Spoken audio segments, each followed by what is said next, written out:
everyone. I'm Jennifer Brown. I am the Consumer Science Agent with the North Carolina Cooperative Extension Service. And I'm here today just to talk to you a little bit about a couple of the different liquids that I keep around my pantry and my kitchen to help me when I'm trying to marinate some foods or to add a little bit of extra flavor instead of always grabbing the salt shaker. So I've got my olive oil. I've talked about good fats versus bad fats. So I try to cook as often as I can in olive oil instead of using butter or other high saturated fat products. I also will add honey. Now honey is technically a type of sugar. So if you are diabetic, then honey could maybe not be something you want to use too often, but it adds a little sweetness to some of the flavors. So when I'm making a pork tenderloin or doing some kind of a marinade, often it'll call for a little honey, or it's a wonderful sauce that you can drizzle over top after the product's already been cooked. Apple cider vinegar.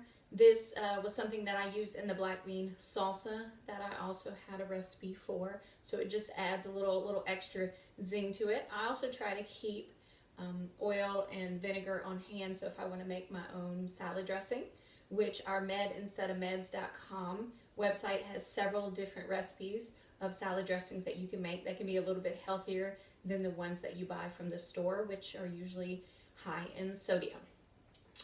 When I am using soy sauce, I always try to make sure that I get it as low sodium soy sauce, because this can be something that is very high in sodium. So I at least try to buy the one that has the least amount of salt, and I'll use it sparingly, but this is good for when I am making a stir fry to again add a little bit of extra flavor.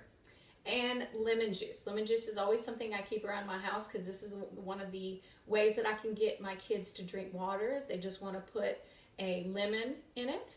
Well, I don't always have a lemon here at the house, so they will just put a little drop or two of lemon juice, but also several of the marinades that I use for some of my meat products call for lemon juice too, or even a honey baked chicken citrus recipe from the Mediterranean Diet Program as well. So these are just a couple of the liquids that I keep here at the house to offer some extra flavoring, some extra spicing, and some seasoning, and make my food taste much better than it would without it, and also be healthier for me without adding a lot of salt. This has been Jennifer Brown, Family Consumer Science Agent with the North Carolina Cooperative Extension Service. Thanks for tuning in.